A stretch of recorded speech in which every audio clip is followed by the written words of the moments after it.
दोस्तों, वैदिक गुरु चैनल पर आपका स्वागत है। कैसे हैं आप सब? आशा है आप सब बहुत अच्छे होंगे। और इस समय प्रयागराज में बहुत सारे वायरल फीवर चले हुए हैं। आप प्लीज़ उनसे बचिए क्योंकि बहुत ज़्यादा बीमारियां बढ़ती जा रही हैं। यहाँ पर आज हमने टॉपिक लिया है कल्प और बिक्स, जो आपके सीटेट के लिए बहुत इम्पोर्टेंट है। आपने प्रीवियस ईयर क्वेश्चन पेपर उठा के देखा होगा तो उसमें बहुत सारे क्वेश्चंस आए हुए हैं इसमें से। तो हमने सोचा कि आज इस पर जो है चर्चा करते हैं और एक एक चीज़ आपको अच्छे से समझाऊंगे। आशा है कि आप इसको बेहतरीन तरीके से समझेंगे। और आप प्लीज़ चैनल को लाइक, सब्सक्राइब और शेयर ज़रूर करिए। अपना सपोर्ट बनाए रखिए और मुझे भी मोटिवेट करिए ताकि मैं सारे टॉपिक्स एग्ज़ाम के पहले पहले आपके पास ला सकूं। यहाँ पर काल्प है ना, इसको जिम क्यूमिन ने दिया है। काल्प और बिक्स जो है इसको दिया किसने है? ये जिम क्यूमिन, ठीक है। इसके बारे में इन्होंने बताया, क्यूमिन्स ने दिया है। और ये काल्प होता क्या है, इसका फुल फॉर्म देखिए। फुल फॉर्म होता है कॉग्निटिव एकेडमिक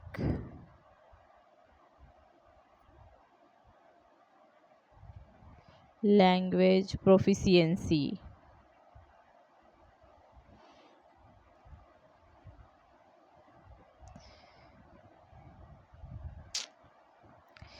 यहाँ पर बताती हूँ मैं, फुल फॉर्म है कॉग्निटिव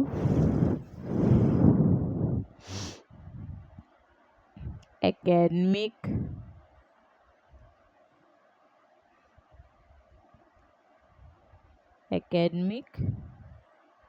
लैंग्वेज समझ लीजिएगा, LANGUAGE प्रोफिशिएंसी।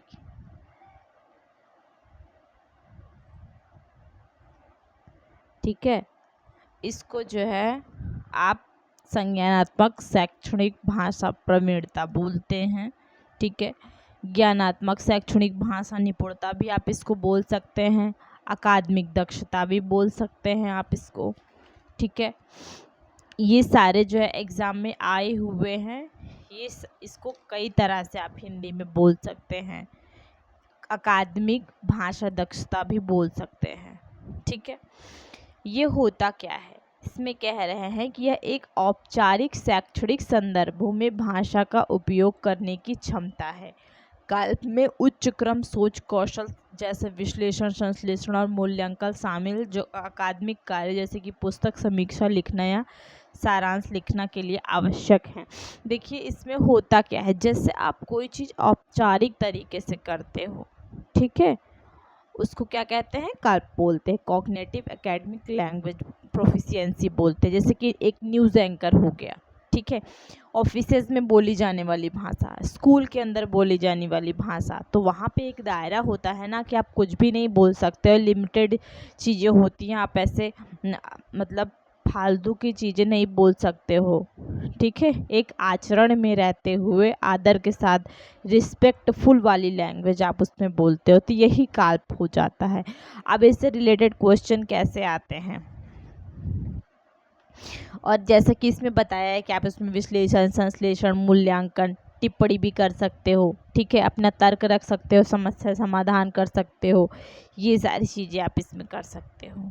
ठीक है, इसमें 5 इयर्स का टाइम लगता है इसको सीखने में। यह अकादमिक भाषा या विभिन्न प्रकार के विषयों के लिए आवश्यक भाषा में निपुणता से संबंधित है। क्या है वो?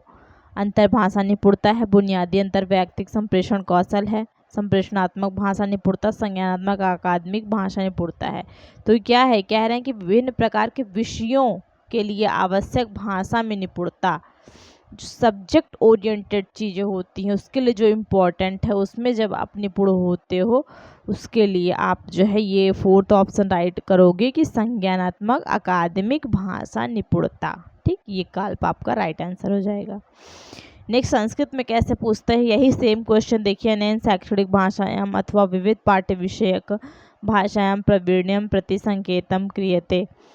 तो अंतर्भाषा प्रवीण्यम, मूल अंतर्वैयक्तिक संप्रेषण प्रवीण्यम, संप्रेषणात्मक भाषा प्रवीण्यम, संज्ञानात्मक शैक्षणिक प्रवीण्यम। तो इसमें फोर्थ ऑप्शन राइट, संज्ञानात्मक शैक्षणिक भाषा प्रवीण्यम हो जाएगा। नेक्स्ट क्वेश्चन हम लोग देखते हैं, इसमें है कि संज्ञानात्मक रूप से शैक्षणिक भाषा निपुणता की ओर संकेत करती है, किसकी ओर? दिन प्रतिदिन के सामान्य भाषा कार्यों के लिए भाषा का प्रयोग, तो ये आपका बिक्स में आ जाएगा, ठीक, जिसमें रोजमर्रा की बातें होती, जन्मदिन की पार्टी में बातचीत, ये भी नहीं होगा। अमूर्त विचारता उच्च स्तरीय भाषा कौशलों के लिए भाषा का प्रयोग हम संज्ञानात्मक रूप से शैक्षणिक भाषा निपुणता की ओर यह संकेत करती है, ठीक है। हम संज्ञानात्मक रूप से शैक्षणिक भाषा निपुणता क्या है? जिसमें अमूर्त विचार होने चाहिए, उच्च स्तरीय भाषा कौशल होने चाहिए, ठीक। थर्ड ऑप्शन राइट हो जाएगा। अब नेक्स्ट आता है बिक्स। इसमें क्या होता है, इसको हम बहुत आसानी तरीके से समझ सकते हैं कि इसको हम बोलते हैं बेसिक इंटरपर्सनल कम्युनिकेशन स्किल, बुनियादी अंतर्व्यक्ति संचार कौशल। इसके भी कई नाम हैं, ठीक। वैयक्तिक संप्रेषण कौशल बोल सकते हैं, संवादात्मक भाषा दक्षता बोल सकते हैं, मूलभूत अंतः वैयक्तिक भाषा संप्रेषणात्मक कौशल बोल सकते हैं, ठीक। ये सारी चीज़ें हम इसको बोल सकते हैं। इसका मतलब है रोज़मर्रा की बातचीत और सामाजिक स्थितियों में प्रभावी ढंग से संवाद करने की क्षमता। इसमें आपका सुबोपली आता है, सुनना, बोलना, समझना और बात को स्पष्ट रूप से व्यक्त करना, ठीक है। भाषा कौशल इसमें आ जाते हैं, जिसमें अपने बातों को ज़्यादातर इसमें क्या आता है, सुनना आता है, बोलना आता है, समझना आता है।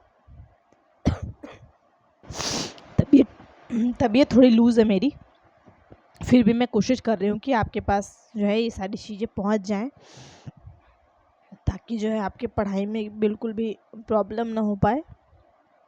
तो जो आपका बिक्स होता है उसमें यही सब होती है कि आप डेली बेसिस पे, मतलब रोज़मर्रा की बोलचाल में कैसे बातें करते हो, अपने दोस्तों से दोस्त यार से कैसे बात करते हो, घर मम्मी पापा से कैसे बात कर सकते हो, या जो है एक अनौपचारिक लर्निंग है, ठीक है। इसमें हम कोई चीज़ नियम कानून नहीं होता है, ठीक है। जैसे हम उसको औपचारिक बोल सकते हैं, वैसे ये अनौपचारिक है, ठीक है। लर्निंग है, खेल के मैदान में सीखना, घर, इन सभी जगहों पर आपका इन बिक्स का प्रयोग कर सकते हो, ठीक है। घर के अंदर खेल का मैदान हुआ, ठीक है।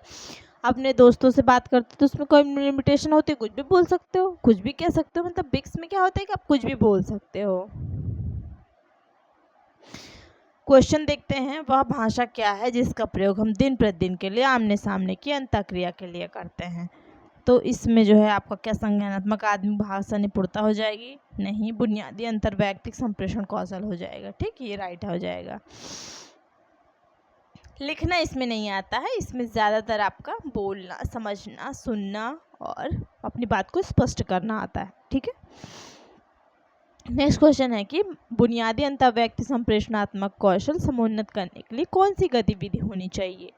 अध्ययन कौशल गतिविधि, इसमें शिक्षार्थी जलवायु परिवर्तन पर निबंध पढ़ते हैं और अपनी टिप्पणियां लिखते हैं। नहीं, ये नहीं हो सकता। कोविड-19 के मूल स्रोतों को रेडियो पर वार्तालाप सुनते, नहीं। वित्तीय सजा को हटाने पर संवाद करना, नहीं। शिक्षार्थियों का अपना रोजमर्रा की गतिविधियों पर एक दूसरे से संवाद, ये एक तरह का आपका बिक्स पर आ जाएगा, ठीक है। शिक्षार्थी क्या कर रहे हैं, वो आपस में गतिविधि कर रहे हैं, आपस में बात कर रहे हैं, कैसे भी बात कर सकते हैं, ठीक है।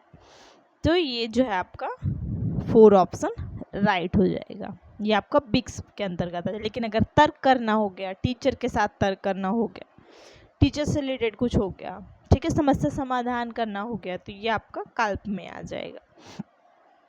तो ये रहे कुछ क्वेश्चंस और ये दोनों चीज़ें। अगर आपको कोई प्रॉब्लम होगी तो प्लीज़ कमेंट बॉक्स में हमें कमेंट करिए और हमारा टेलीग्राम चैनल ज़रूर ज्वाइन करिए, वैदिक गुरु के नाम से है।